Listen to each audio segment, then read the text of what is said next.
bagaimana, terus komponen mesin itu bagaimana, prinsip kerjanya, cara kerja, serta yang paling terakhir, yang paling penting yaitu troubleshooting atau bagaimana alat itu ketika terjadi suatu masalah. Nah, pada kesempatan kali ini saya mau menjelaskan dulu masalah apa saja sih di manual book itu yang dibutuhkan oleh teman-teman. Meskipun di sini teman-teman itu nggak membuat alat ya, nggak memanufaktur alat ya, tapi tetap teman-teman juga harus membuat manual book itu sendiri.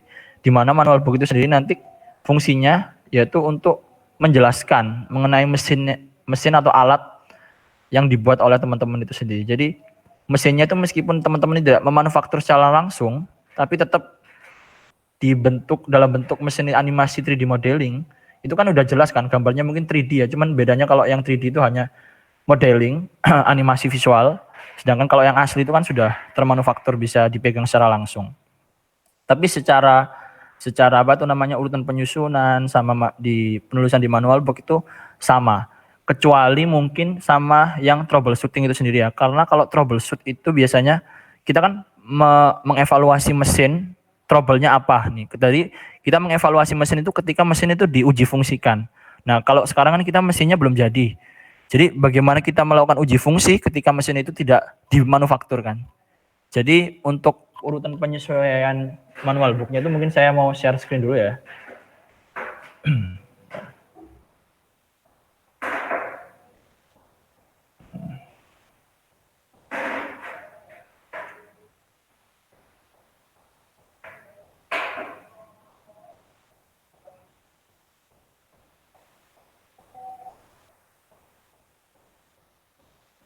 Udah terlihat belum teman-teman? Belum, Mas. Bentar.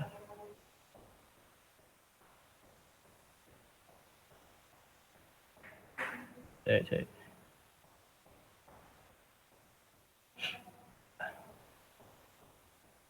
Sudah? Belum? Sudah ya? Atau masih belum?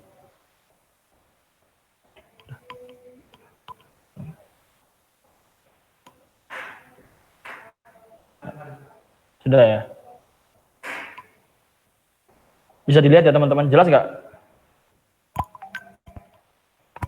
Halo, tes. Jelas, Mas. Oke, nah jadi di sini kan, nah ini kita ngambil contoh dari manual booknya si Rizky Eka ya, yang tahun lalu. Nah, yang pertama itu kita mau pelatihan masalah manual book itu sendiri. Nah, urutan penyusunan manual book pada umumnya itu terbagi menjadi 6 poin, yaitu spesifikasi mesin itu sendiri. Mesin itu spesifikasinya gimana, dimensinya, lebarnya, kapasitasnya, terus produktivitasnya seberapa besar, dayanya yang dibutuhkan berapa, terus konsumsinya, energinya berapa, itu spesifikasi ya. Lalu yang kedua itu komponen mesinnya. Komponen mesinnya itu meliputi apa? Motor, holo, terus apa itu namanya kapasitas komponen itunya, misalnya contohnya itu di alat motor sama materialnya yang digunakan apa aja dan jenis-jenis komponen yang lainnya. Terus yang ketiga ada prinsip kerja mesin. Nah, prinsip kerja mesin ini yang sangat penting juga ya. Jadi mekanisme kerja atau prinsip kerjanya mesinnya itu gimana. Jadi misalnya mesin pengupas apa itu namanya si pena ya, mesin pengupas ya, apa pengupas benar? Serbaguna ya, pengupas serbaguna. Jadi prinsip kerja mesin pengupas serbaguna itu gimana? Jadi misalnya mesin itu berputar secara horizontal ya, lalu ditaruh jahe dan segala macam. Nah, itu dijelaskan di prinsip kerja mesin.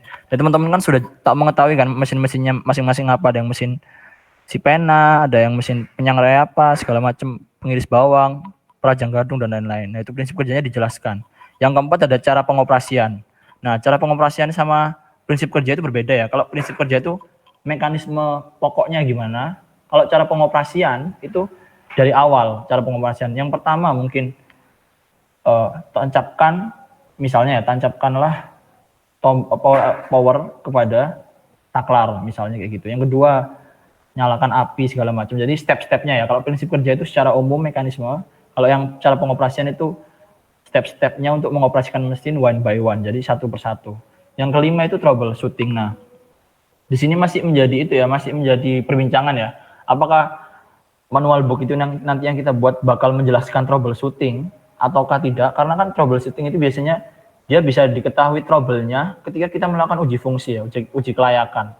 Nah, bagaimana kita mengetahui uji kelayakan ketika mesin tersebut tidak di manufaktur, hanya didesain? Kan mungkin kita bisa di skenario ya, mungkin di skenario mungkin terjadi kegagalan dalam hal ini, tapi itu nanti masih menjadi perdebatan troubleshooting ini mungkin dimasukkan atau tidak.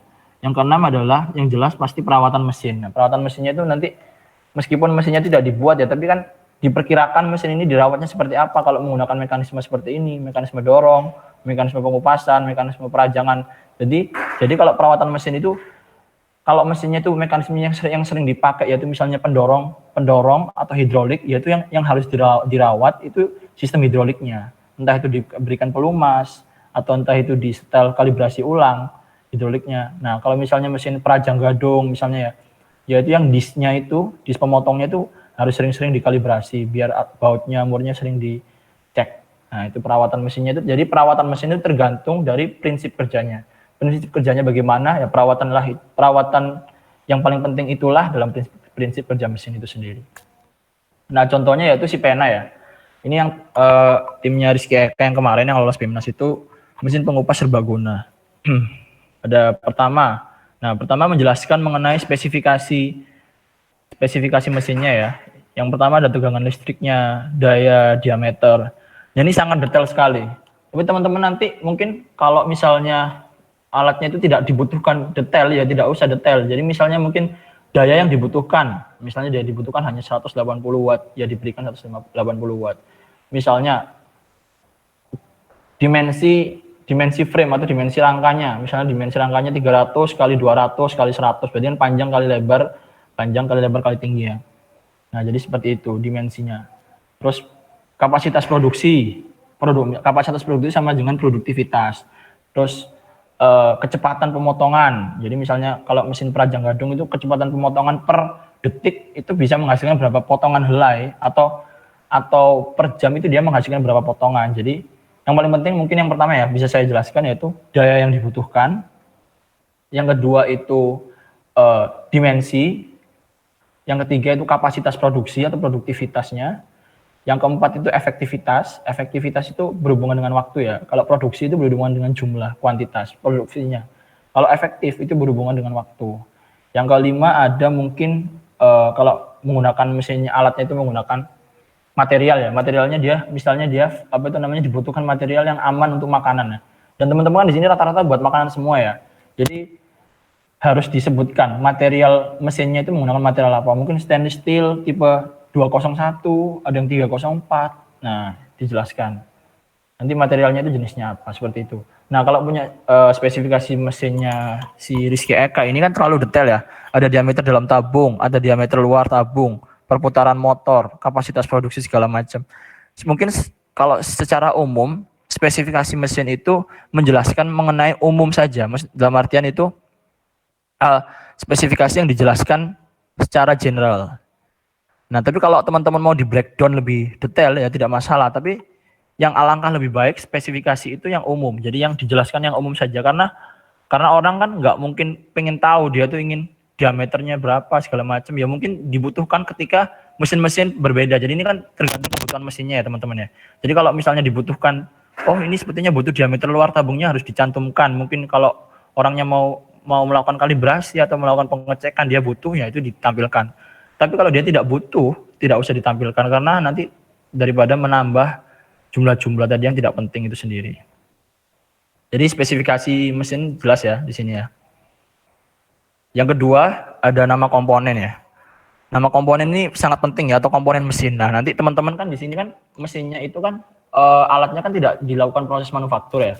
Hanya dilakukan proses desain mechanical. Nah, untuk proses desain mechanical-nya sendiri itu juga bisa di-render atau desainnya tadi di screenshot atau di-render sesuai dengan kebutuhannya. Jadi misalnya kan mesin mesin pengupas bawang ya.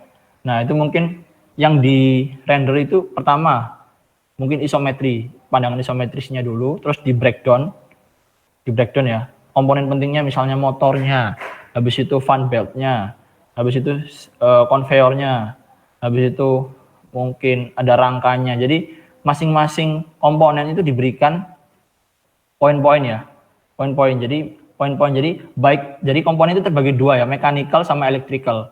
Nah, kalau mechanical itu yang mekanik, ya misalnya kayak frame, terus apa itu namanya, motor itu komponen mekanik semua ya. Kalau elektrik itu ya, yang elektrik itu ada box control seperti yang di atas, yang di sini ya. Ini box control, ini electrical, nah ini mechanical secara umum. Jadi dibagi menjadi dua, electrical sama mechanical. Mechanical-nya itu bisa tergantung kalau misalnya ada valve, ada juga tabung, ada juga wajan, ada apa ini? Penampung air ya, keran pembuangan, pompa. Nah, jadi tergantung ya. Tergantung, dan itu tergantung dari masing-masing teman-teman masing-masing alat kalian ya. Jadi kalau misalnya alat kalian itu mekanikalnya cuma ada 5, ya 5 aja yang disebutin. Misalnya ada konveyornya, konveyor beltnya, ada motornya, ada skrunya mungkin, terus ada penampangnya. Itu yang mekanikal itu di outlet dikasih numerik. Lalu yang elektrikalnya seperti box controller, di dalamnya ada relay mungkin, ada switch button, ada Arduino microcontroller, ada indikator, atau ada timer, atau ada thermocontrol, itu disebutkan semua. Jadi untuk mengetahui bahwa mesin yang telah teman-teman buat meskipun nggak melakukan proses manufaktur, tapi orang itu melihatnya paham. Jadi misalnya teman-teman itu meskipun alatnya itu tidak diwujudkan secara real, tapi orang itu melihatnya itu, wah ini berarti alatnya kayaknya kalau di manufaktur bisa jadi seperti ini nih. Apalagi kalau render itu kan dia hasilnya 3D modelingnya menyerupai 1:1 dengan kondisi yang asli ya. Jadi hampir sama lah, tergantung lighting rendernya itu sendiri.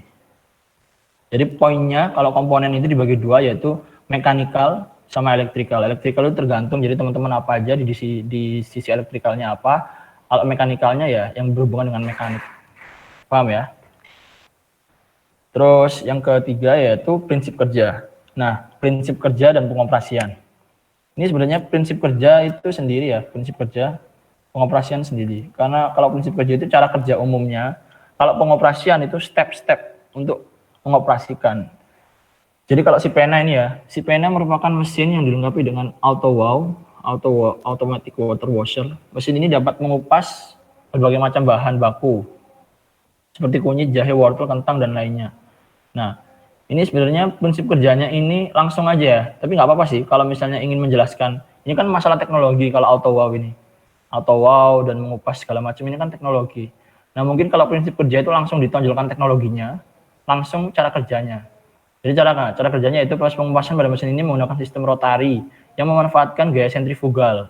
Ketika mesin dinyalakan dengan motor setengah HP yang terhubung pada transmisi akan memutar piringan pengupas yang terdapat pada panci pengupasan, dan kemudian bahan baku yang terdapat di dalamnya akan berputar searah jarum jam lalu menabrak dinding. Nah, jadi prinsip kerja itu nanti teman-teman nggak sebanyak ini ya, mungkin ini yang kurang di outline lagi, kurang di resume lagi. Kalau prinsip kerja itu sebenarnya dia langsung strict, ketat kepada cara kerjanya. Jadi misalnya si pena, mesin pengupas serbaguna dilengkapi dengan auto wow. Nah, langsung habis itu mesin ini dapat mengupas berbagai macam. Langsung prinsip kerja. Mesin ini menggunakan prinsip kerja misalnya mengadopsi gaya sentrifugal sebagai mekanisme geraknya dengan memanfaatkan teknologi ini, dengan memanfaatkan cara kerja ini. Jadi langsung prinsip kerjanya. Jadi prinsip kerjanya itu langsung ke itu ya, langsung cara kerjanya, fungsinya utamanya ya, nggak perlu langsung didetailkan. Ini nggak apa-apa sih, didetailkan bagus, tapi alangkah baiknya langsung ke umumnya saja prinsip kerja itu. Karena orang nggak mungkin tanya, itu nanti transmisinya akan memutar piringan, pengupas itu juga mungkin dijelaskan, tapi itu nanti mungkin secara lisan ya. Tapi kalau prinsip kerja umumnya, dia itu akan menjelaskan masalah umum. Jadi cara kerjanya umumnya itu gimana sih, proses pengupasan itu gimana. Mungkin hanya dengan dimasukkan ini, dia akan menggerakkan segala macam gitu. Umumnya ya. Untuk cara pengoperasian, yaitu cara penggunaan yaitu, nah benar nih, kalau misalnya cara penggunaan itu dia dibagi menjadi step-step, menjadi pointing ya. 1, pastikan mesin dalam keadaan baik. Nah, kalau kemarin itu teman-teman evaluasi dari kemarin itu, kalau cara pengoperasian itu manual book yang terdapat pada cara pengoperasian itu mending habis gambar ya, habis apa itu namanya penulisan kata-kata, pastikan mesin dalam keadaan baik atau pastikan saklar sudah terpasang, itu langsung biasanya sampingnya sini atau bawahnya itu langsung dikasih gambar. Karena visualisasi itu biasanya lebih menarik orang. Karena orang kan biasanya bosen sih sama tulisan-tulisan. Tapi itu biasanya saran dari beberapa reviewer kemarin yang kakak-kakak kemarin dapat pas PIMNAS. Itu kan reviewernya bermacam-macam ya. Ada yang inginnya itu tulisan, ada yang inginnya dia itu visualisasi. Tapi secara umum mereka suka yang perpaduan antara penulisan dengan gambar. Jadi misalnya pastikan saklar sudah terpasang. Nah, ini gambar saklarnya mana? Misalnya ada gambar kabel terpasang dengan saklar. Nah, simpel aja gitu itu, nggak usah terlalu besar juga gambarnya, cuma memperlihatkan proses pemasangannya. Jadi karena juri itu ingin tahu secara detail, oh cara masangnya itu seperti ini, seperti itu. Yang ketiga mungkin arahkan switch pompa air ke posisi on pada control box. Nah ini udah bener nih gambarnya, tinggal diceklek. Nah gitu.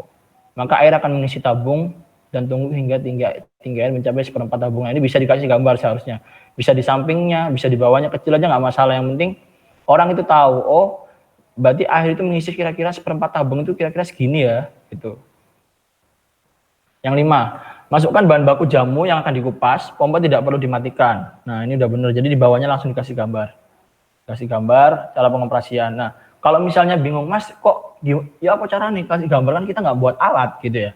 Nah itu fungsinya, fungsi dari animasi video 3D modeling itu tadi yaitu untuk memvisualisasikan alat teman-teman, meskipun alat teman-teman itu tidak dimanufaktur secara real, tapi dengan adanya animasi 3D itu sendiri itu kan bisa dimasukkan komponen-komponen. Misalnya tadi misalnya mesin ini ya, ini kan di 3D modeling mungkin di dalamnya ada kayak dibuat sebuah apa itu namanya nih kayak jamu, bahan baku jamu, konir itu dimasukkan seolah-olah itu jamu, jadi di modelingnya itu kelihatan.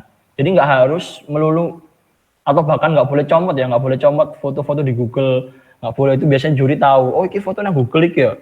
Biasanya juri itu dia tuh sudah mencari tahu alat-alat atau gambar-gambar yang teman-teman comot biasanya. Kalau misalnya dia tuh sehari sebelum nge-review biasanya dicek, misalnya berhubungan dengan bahan jamu, nah dia dicek apakah di Google ada gambar-gambar gini, ini kamu ngambil ya di Google, biasanya digituin. Jadi dimaksimalkan ya, jangan sampai ngambil foto-foto itu di Google, mending apa adanya. Jadi kalau misalnya desainnya animasinya kayak gini ya udah di screenshot aja kayak gitu, karena daripada kita nggak mau ngambil resiko ya. Itu teman-teman yang kemarin PIMNAS dari kakak-kakak kalian itu evaluasinya kayak gitu. Nah yang keenam, selanjutnya tekan tombol on pada saklar yang berada pada box control. Nah ini udah bener langsung. Atur timer sesuai kapasitas yang digunakan. Nah, yang ke-8, jika air sudah dirasa cukup, buka keran air sebesar kira-kira 30 derajat, maka pompa tidak perlu dimatikan supaya air bisa bersirkulasi. Nah, ini nggak apa-apa dikasih gambar kayak gini. Pokoknya intinya perpaduan ya, perpaduan antara tulisan dan gambar. Kalau misalnya Mas, kalau misalnya tulisan toh ini nggak perlu gambar kok Mas, seharusnya Mas begini toh, oh ya nggak apa-apa. Nggak apa-apa kalau misalnya ada yang nggak perlu gambar, nggak apa-apa. Tapi kalau misalnya penjelasan itu kalau dia tidak digambarkan orang nggak paham, nah itu juga perlu dijelaskan. Kan yang mengerti step-stepnya kan teman-teman sendiri yang buat alat itu ya, yang ide-idenya teman-teman sendiri. Nah, ini caranya jadi yang menentukan mau dikasih gambar atau enggak ya teman-teman. Jadi kalau misalnya cukup penjelasan saja menurut teman-teman, oh udah paham kok Mas orang karena cuma masukkan gini, ya wis nggak usah. Tapi kalau misalnya oh bingung Mas nanti masukkannya lewat mana, mekanisme masukkannya ya apa, diuncal atau dimasukkan biasa atau gimana, kan bingung kan. Nah itu perlu divisualisasi. Nah kayak lalu tutup tabung ini juga mungkin nggak masalah ya, seperti itu. Nah, putar keran air hingga maksimal. Kasih gambar jika sudah, buka skru pengunci pada tutup output. Yang ke-13, maka bahan akan keluar secara otomatis. Nah, seperti ini. Setelah bahan sudah keluar, mesin akan berhenti secara otomatis. Jadi, step-step pengoperasian itu kayak tadi ya, itu udah benar secara umum. Tapi juga ada yang perlu ditambahi, kayak gambar-gambar yang belum ada itu yang penting diperlihatkan, dan ada yang tidak penting yang nggak usah diperlihatkan. Dan yang mengerti penting atau tidak pentingnya itu teman-teman sendiri ya. Nah, yang keempat ada prosedur perawatan alat. Nah, prosedur perawatan alat ini penting ya, sangat penting ya. Meskipun alat teman-teman itu nggak dimanufaktur, nggak dibuat, tapi tetap harus dikasih perawatan, karena perawatan alat itu misalnya dia tuh untuk mengetahui bahwa alat yang divisualisasikan animasi ini kira-kira merawatnya gimana ya. Nah, Kalau perawatan itu tadi kan tergantung sama prinsip kerja. Nah, prinsip kerja mana yang dianut pada mesin-mesin kalian, misalnya prinsip kerjanya dorong, atau pengupasan, atau penggorengan, ya yang paling rawan untuk dirawat, ya prinsip kerja itu sendiri. Jadi misalnya penggorengan, ya penggorengannya, entah wajannya, entah minyaknya, entah pengupasnya itu disnya harus sering dibersihkan, atau konveyornya, kalau misalnya dia ada konveyornya harus segera dicek, kayak gitu. Nah, mungkin yang pertama ini lakukan pengecekan pada material mesin sebelum penggunaan agar tidak terjadi kecelakaan. 2, bersihkan mesin setelah digunakan. Nah, ini kata-kata bersihkan mesin setelah digunakan ini harus dikasih ya, teman-teman ya. Karena ini di mana-mana kalau perawatan itu pasti harus terakhirnya harus dibersihkan. Dan kata-kata bersihkan mesin setelah digunakan itu hampir di setiap kayak Monef kemarin itu kakak-kakak kalian itu diberikan saran, loh mas ini mesinnya kok nggak dibersihkan habis kayak gini-gini misalnya, cuman kita menjelaskan mungkin perawatannya ya, dirawat, mungkin dikasih pelumas, mas ini kok nggak dibersihkan. Nah kita dikasih saran, mas di mana-mana itu harus dibersihkan. Nah jadi pembersihan mesin itu harus ya, jadi entah itu ditaruh di awal, entah ditaruh di akhir. Jadi setiap mesin itu sebelum digunakan dan setelah digunakan itu pastikan bahwa mesin yang dilakukan prosedur tadi sudah bersifat bersih. Nah yang ketiga ada perawatan berkala, mesin ini dilakukan tiap minggu, meliputi pengecekan sistem penggerak. Nah, ini pengecekan sistem penggerak ini yaitu pulley belt ketika mesin alat teman-teman itu menggunakan penggerak motor yang transmisinya bisa berupa pulley belt. Yang pulley belt itu yang tahu pulley belt ya. Yang dia itu bentuknya sabuk, kayak sabuk gitu ya. Ada yang rantai. Nah, ada yang sabuk, model sabuk, ada yang rantai. Nah, kalau yang sabuk itu namanya pulley belt. Kalau yang rantai itu tadi ya, rantai itu tadi. Nah, pengecekan itu bisa dilakukan menggunakan pulley belt atau rantai. Nah, itu yang sering dicek ya kalau misalnya menggunakan motor penggerak, karena itu kan berupa sebagai transmisi ya. Yang keempat, pengecekan sistem kontrol dan kelistrikan, apakah ada kabel yang terkelupas atau konsleting. Nah, ini sangat rawan ya. Teman-teman itu kemarin banyak yang mesinnya itu sistem kontrolnya error pas saat dilakukan demo. Kadang-kadang karena sistem kontrolnya itu dia tuh kena air, atau kalau nggak gitu dia kabelnya itu salah masukkan. Jadi misalnya udah bener nih pas di Surabaya dicek segala macam, pas dibawa ke sana itu mungkin tergoyang-goyang akhirnya dicopot dalam sistem, misalnya relaynya copot ke kabelnya, jadi harus di wiring lagi. Pengecekan sistem kontrol itu perlu ya. Nah, yang kelima pengecekan kondisi V-belt. Nah itu pulley belt tadi, jika mengalami kelonggaran maka segera diganti. Nah prosedur perawatan tadi ini tergantung pada alat-alat kalian ya. Kalau misalnya ini mungkin kurangnya di sini yaitu karena dia menggunakan metode pengupasan, harusnya yang dirawat itu juga ininya ya, pengupasnya ini ya. Nah ini harus dirawat juga nih, kan dia sering digunakan nih, ini kan sering digunakan pengupasnya. Ini harus juga segera dicek apakah ketajamannya ini masih tajam untuk bisa mengupas. Nah ini berapa minggu sekali dicek, karena kan dia sering digunakan dan dia masih menggunakan metode sentrifugal ya. Sentrifugal kan gayanya ke sini. Nah, otomatis dia itu juga rawan tumpul karena dia kecepatannya muter sama ditahan gaya gravitasi sentrifugal itu tadi. Nah, itu kalau yang pengupasannya, kalau ini kan metodenya pengupasan ya, pengupasan secara sentrifugal. Nah, yang dicek ya yaitu ya yang digerakkan ini, di sisinya ini. Apakah dia getar nggak, kalau digetar nggak, kalau bergetar nggak, terjadi vibrasi nggak saat dia digerakkan. Kalau vibrasinya itu kenceng banget, berarti ada baut atau mur yang longgar. Nah, itu segera dikalibrasi. Karena itu berhubungan sama mekanisme inti ya. Ketika mekanisme intinya pengupasan pemutaran itu tadi tidak diperhatikan, malah pengencangan full fan belt itu juga udah benar, tapi yang paling penting yaitu di mekanisme pokoknya intinya ya. Jadi poinnya kalau perawatan mesin di mana mekanisme prinsip kerja itu yang digunakan, nah yang paling ditekankan ya di situ. Jadi misalnya ini ya di sini mungkin entah ini kelonggaran, entah ini pas saat diputar itu kira-kira terjadi getaran. Nah, jadi yang perlu diperawat itu yang sering digunakan. Nah, untuk penyelesaian masalah mungkin ini apa nih penyelesaian masalah?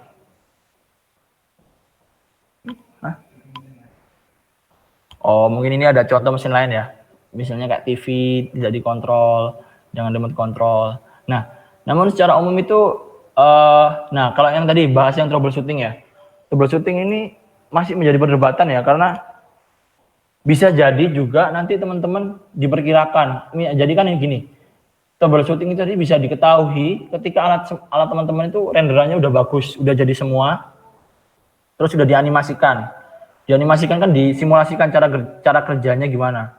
Bisa pakai software mechanical kan, SolidWorks Inventor, 3D Parametric. Nah, bisa tergantung. Jadi nanti teman-teman tergantung mau ketika dianimasi itu kira-kira. Jadi diperkirakan ya, forecasting ya. Diperkirakan kira-kira terjadi, Mas kira-kira kalau mesinnya kayak gini, itu akan terjadi kayak gini. Mungkin yang perlu dirawat itu yang ininya, Mas. Nah, jadi itu kalau kita kan kalau memanufaktur langsung kan kita melakukan proses uji cobanya kan kita mengetahui langsung kan, oh ini putarannya terlalu kencang, berarti solusinya yaitu troubleshootingnya itu dilakukan proses pengontrol kecepatan menggunakan dimmer. Oh ini suhunya tidak bisa dikontrol, harusnya suhunya segini Mas, tapi kok suhunya kepanasan, oh berarti kurang termokontrol, dikasih kontrol. Oh ini kecepatannya terlalu tinggi gini, oh bisa dikasih. Nah jadi kalau kita memanufaktur mesin langsung itu kita tahu proses salahnya di mana, trouble-nya di mana. Tapi kalau enggak, kita nggak tahu. Jadi kita sistemnya di forecast ya, diramal. Kira-kira kalau di animasi seperti ini, mesinnya itu terjadi keeroran di bagian mana gitu. Jadi seperti itu. Keeroran di bagian mana itu yang harus di troubleshooting. Ya misalnya TV tiba-tiba mati. Nah ini kan trouble ya. Jadi ini misal nih, ini trouble nih. Ini trouble, ini solusinya, troubleshootingnya ini. Solve the problemnya ini. Jadi misalnya penyelesaian masalah, trouble-nya yang pertama, TV tidak dapat dikontrol dengan remote. Ini kan trouble. Solve the trouble, solusi untuk menyelesaikan trouble itu ada troubleshooting, yaitu periksa sensor remote control TV dan ulangi sekali lagi. Atau periksa apakah benda yang menghalangi, yang bersifat elektronik mungkin ya, dapat menghalangi remote. Dan periksa apakah baterai masih berfungsi. Ya, itu kan tiga alternatif opsi ini bisa menjadi solusi atas trouble nomor 1 ini. Paham ya? Jadi yang kedua langsung misalnya tidak ada gambar dan tidak ada suara, mungkin pas hari hidup kan nggak ada gambar suara, mungkin periksa apakah TV-nya telah hidup, pas TV-nya durung urip tapi bingung kalau suara yo gak mau urip rek, mati lah. Yang kedua, periksa apakah kabel daya telah dihubungkan ke terminal daya. Nah, atau periksa juga apakah ada masalah pada terminal daya. Yang ketiga mungkin TV tiba-tiba mati, periksa pengatur kontrol daya. Nah, misalnya diperiksa dulu nih. Kenapa kok di TV bisa mati? Apakah tiba-tiba terjadi konsleting di bagian cyclernya? Atau periksa dulu nih fungsi auto off function aplikasinya. Nah ini. Nah atau juga belum bayar listrik ya. Belum bayar listrik ya mati rek. Wes belum bayar listrik moro-moro mati TV ini ya. Mati. Jadi kadang-kadang trouble itu tadi dievaluasi ya. Dievaluasi trouble-nya apa, solusinya di bawahnya kayak gitu. Nah kalau mengacu pada mesin-mesin kalian, secara umum kan mesinnya alat UMKM ya.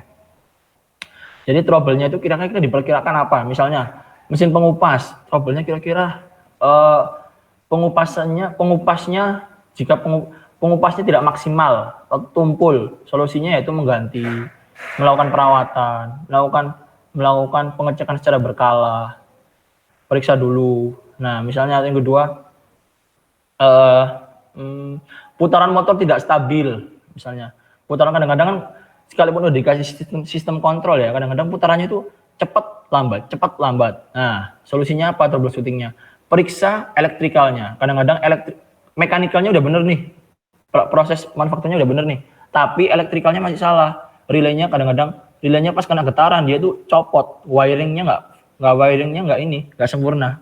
Oh nggak belanya nggak sempurna, nyoldernya nggak cocok. Akhirnya dia getaran itu tadi membuat kabel tadi putus ya, maksudnya tidak nyambung secara sempurna. Akhirnya kecepatannya kenceng enggak.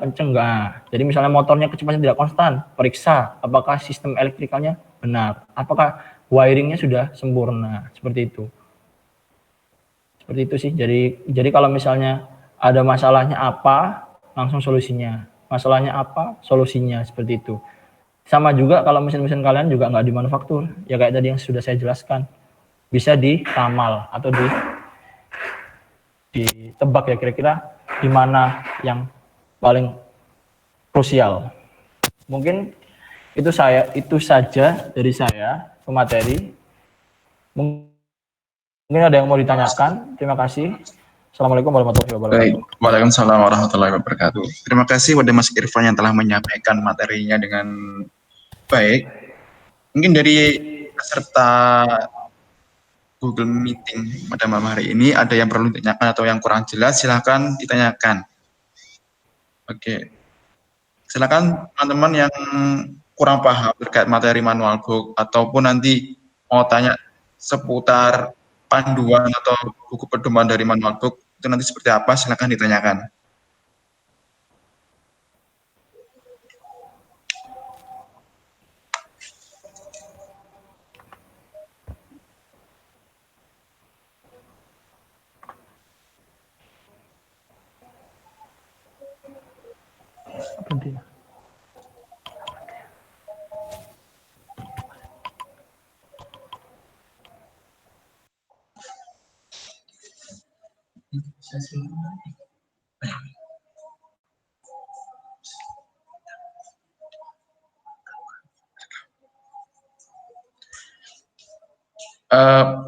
Mungkin saya sedikit ini ya menambahkan terkait manual book nanti dibuatnya seperti apa.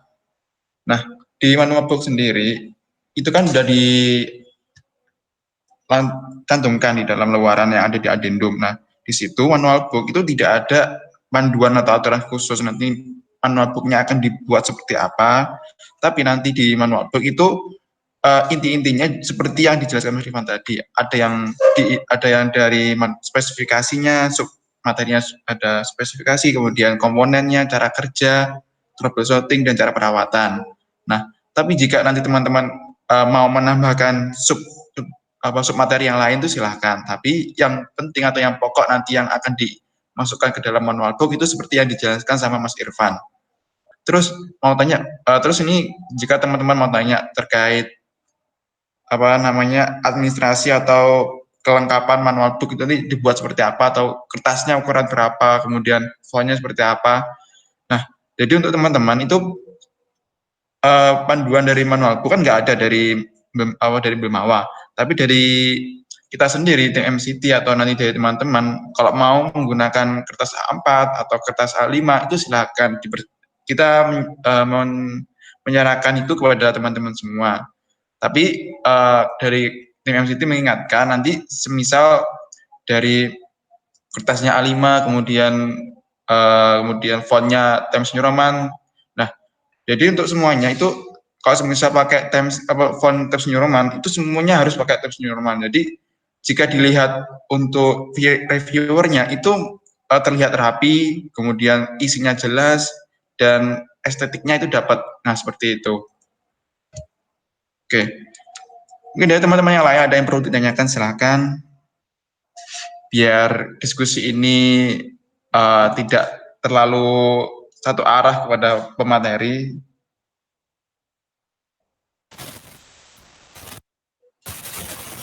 Ayo Rob tanya, Rob Samsudin ini gak tanya dah. Atau ini Apria Falah ini di chat WA saya ini semua yang paling sering chat saya ini Apria Falah. Apria. Ayo.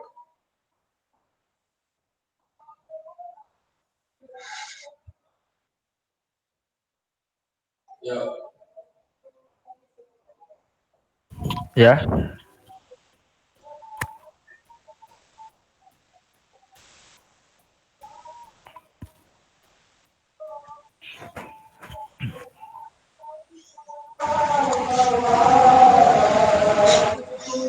Monggo teman-teman, ada yang belum ditanyakan silahkan. Ayo Sam, katanya tanya. Saya Ini loh, mau Eka. tanya, Mas. Oh iya, silakan.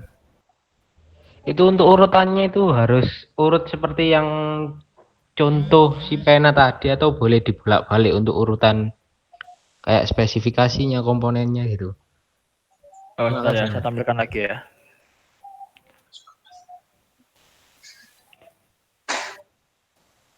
Udah kelihatan belum, Bro?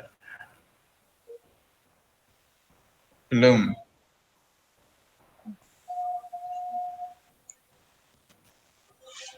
Oke, pertanyaan dari Apria Fala, apakah urutan dari isi atau materi yang ada di manual book itu apakah seperti yang dijelaskan sama Mas Irfan?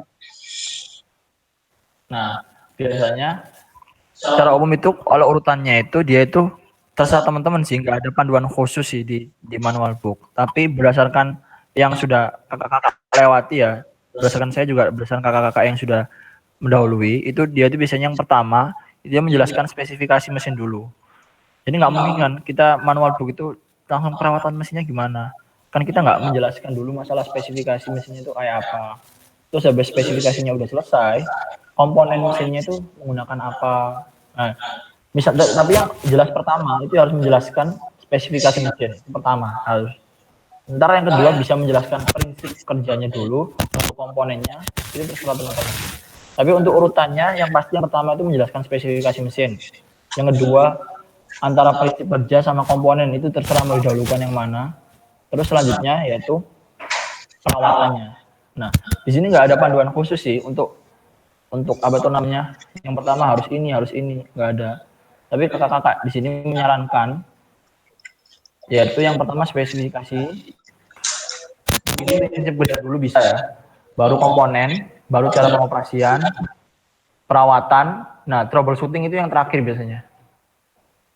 Troubleshooting ini bisa ditaruh di terakhir. Karena kan berhubungan dengan trouble dan solve trouble. Permasalahan tadi. Jadi seperti itu.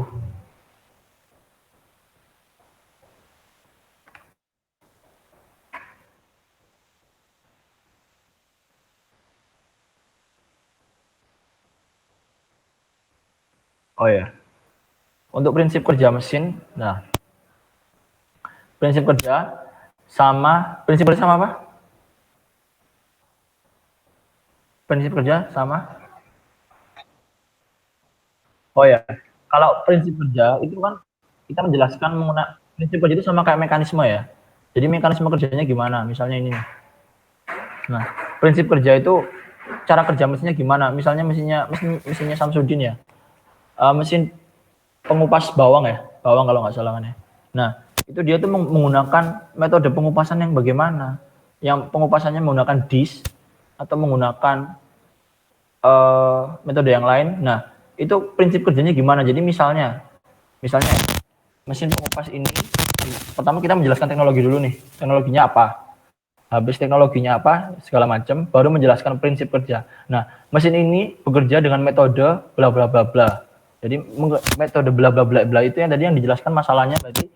Mesin ini yaitu dapat mengupas dengan memanfaatkan kecepatan disk dan diintegrasikan dengan berjalannya konveyor, mungkin seperti itu. Jadi prinsip kerja itu lebih ke cara kerjanya yang umumnya dia itu gimana cara kerjanya.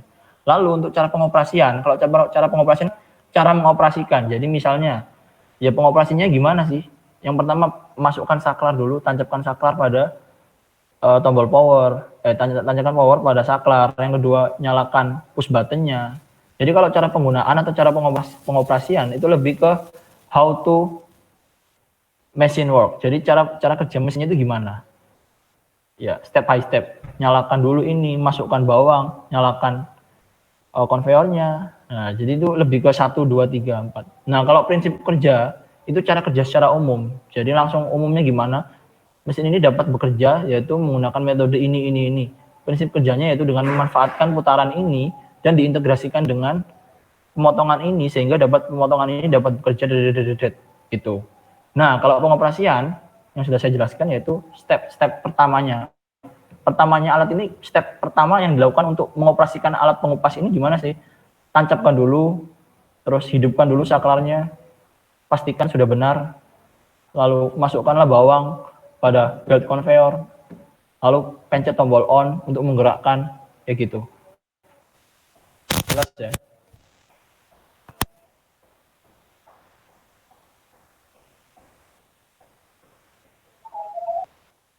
Udah yang tanya lain?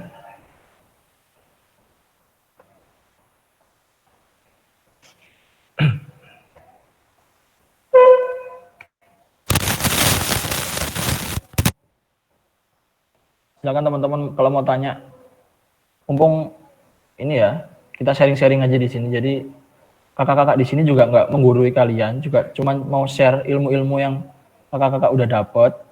Itu mau di-share ke adik-adik gimana biar teman-teman di sini bisa sukses semua ya. Insya Allah biar bisa PIMNAS lah. Jadi jangan sampai COVID ini bisa menghentikan ekspektasi kalian untuk PIMNAS. Justru dengan adanya COVID ini, dan ini juga waktunya singkat kan. PIMNASnya ini bisa mungkin Oktober, November udah selesai monef. Jadi mungkin September nanti awal mungkin sampean udah monef ya. Monef internal, eksternal mungkin selisih seminggu 2 mingguan. Karena tahu saya sih rundown-nya nggak banyak-banyak amat seperti yang normal. Jadi gimana caranya teman-teman dengan waktu yang singkat ini, waktu yang sangat strict ini, memanfaatkan momentum, bisa bersaing ya, dalam artian kalau misalnya kita itu prinsipnya gini, kalau misalnya kita belajar, kalau kita nggak dapat ilmunya, kita harus dapat uangnya, misalnya kayak gitu. Nah kalau uangnya aja nggak dapat, kita harus dapat ilmunya. Jadi nggak semua itu melulu tentang uang ya. Kalau misalnya teman-teman ada yang berpikir kadang-kadang, Mas, aku PKM kok kali duit sih. Mungkin itu normal ya, karena orang itu pada dasarnya dia itu manusiawi ya. Jadi dia memiliki sifat kayak gitu nggak masalah. Tapi yang perlu kita tahu, di sini kan kita masih belajar semua ya. Jadi mari kita ego untuk uang itu tadi mungkin dinomorduakan lah. Mungkin dan itu hak teman-teman sih, nggak menyalahkan kita itu ingin dapat uang segala macam. Tapi kalau nggak dapat uangnya, kita harus dapat ilmunya. Kalau nggak dapat ilmunya, kita harus dapat uangnya. Jadi kalau dua hal itu nggak didapat, juga usah melok, Rek. Paham nggak? Jadi harus ada yang didapat dari PKM ini. Nanti sampean ini kalau misalnya udah niat ya PKM ini, insya Allah sampean mau garap skripsi, mau garap proposal, mau garap segala macam yang berhubungan dengan manajemen. Ini kan manajemen kan PKM ini, melatih manajemen kalian gak hanya paperwork ya, gak hanya paperwork, desain dan berpikir, tapi bagaimana teman-teman ini selain mempresentasikan, membuat proposal, mendesain, mengatur waktu, melakukan proses desain segala macam, itu teman-teman dibatasi oleh waktu. Jadi di PKM ini sangat-sangat lengkap ya. Jadi teman-teman harus memanfaatkan momentum. Jadi nggak apa-apa Rek. Misalnya kan saya kuliahnya online sih. Jadi dimanfaatkanlah waktu-waktu kalian itu untuk hal yang bermanfaat. Mungkin ya nggak apa-apa lah Mas, aku waktuku rugi sebulan 2 bulan, nggak apa-apa buat belajar. Nanti sampai nanti orang yang belajar melalui PKM ya, lulusan PKM sama anak yang enggak itu kelihatan. Ini nggak sombong ya, jadi dia tuh secara manajemen lebih teratur. Dia kalau misalnya menghadapi permasalahan yang berhubungan dengan manajemen segala macam, proses paperwork, proses desain dan lain-lain, karena dia sudah mempunyai basic pengalaman dan pengetahuan dasar yang umum mengenai PKM dan lain-lain. Dia itu ketika dihadapkan oleh permasalahan yang sejenis, dia itu sudah tahu arahnya kemana. Jadi teman-teman di sini, kakak-kakak di sini tuh nggak hanya, oh Mas PKM ini kok gini ya, kok gini, tapi teman-teman harus cari sisi positifnya dari PKM ini apa. Harus dapat ilmunya, harus dapat pengalamannya. Nah, setahu saya kan Pimnas yang sekarang itu di UNER ya, di Surabaya. Ya udah, nggak masalah meskipun di Surabaya ya, kejar itu. Nggak menutup kemungkinan kok tahun ini bisa lolos semua Pimnas insya Allah. Jadi kan itu tergantung, apalagi cuman desain ya. Desain itu kan cuman US desain Rek, kamu ganti manufaktur Rek. Jadi lek zamannya A Dewi bener ya. Zaman saya, zaman Rizky Eka dan tahun kakak-kakak sebelumnya itu kita itu bolak-balik ngerjain alat. Ya meskipun nggak ngerjakan secara real ya. Dalam artian kita masih dibantu, tapi kita secara waktu itu hilang semua. Secara waktu kita meluangkan sangat banyak. Nah sekarang kan waktu kalian kan nggak strict banget sih. Kuliah ya wis online. Seminggu berapa kali ketemu, nggak banyak. Jadi apa salahnya meluangkan waktu sehari 3-5 jam untuk mengerjakan PKM secara fokus, itu pada akhirnya insya Allah berbuah kok Rek. Nggak mungkin mengkhianati segala macam, karena di PKM ini insya Allah semua itu lengkap. Jadi mungkin kalau teman-teman sekalian, wah Mas aku waktuku sia-sia Rek, nggak buat PKM ini sekarang urusan. Jangan kayak gitu, nanti mungkin teman-teman sekarang merasa sia-sia ya, tapi nanti ketika teman-teman udah selesai PKM, udah menyelesaikan semua, ketika dihadapkan oleh permasalahan yang sama, teman-teman itu jalan keluarnya itu beda sama anak-anak yang lain. Ini harus terbukti ya, kayak contohnya lah kayak Mas Sehan, Mas Adi itu kan dia juga PKM ya. Itu dia cara pemikirannya dan lain-lain itu beda, meskipun sama-sama teknik mesinnya ya, pada mesinnya lah. Tapi dia beda ya, ambil teman konco-konco sih nggak malah PKM ya, ini nggak sombong ya. Tapi itu emang mengaruh oleh konco-konco nanti warkop dan lain-lain segala macam. Mungkin nggak apa-apa, tapi ada hal yang berbeda di sisinya itu. Dia itu manajemennya bagus segala macam. Jadi seperti itu ya. Jadi di sini kakak-kakak itu cuma bisa motivasi teman-teman. Jadi tadi intinya kalau nggak dapat uangnya harus dapat ilmunya. Kalau gak lelu karo ya wis, gak usah melo. Betakno PKM ya. Pokoknya harus semangat loh Rek, ojo sampai walah Mas, jangan sampai kayak gitu. Wis dinikmati dulu. Wah, siap. Pertanyaan ini bahaya ini. Saya tidak bisa menjawab. Ya kayak gitu lah, dinikmati dulu lah. Nanti teman-teman kok akan merasakan. Siapa tahu kok nang UNER ketemu saingan, ketemu ayo-yo, nggak ada yang tahu kan ya kita. Iya, jadi wis tadi dinikmati dulu. Mana nang UNER Rek, wah tidak enak ya. Ada Ketemu Jojo. Nah, ya apa makanya di setiap masalah itu pasti ada sesuatu yang didapatkan kok. lek gak ilmu ya uangnya, lek gak uang ya jodoh mungkin ya, kita nggak ada yang tahu ya. Seperti itu. Udah Mas Samsudin, nggak ada yang menanyakan?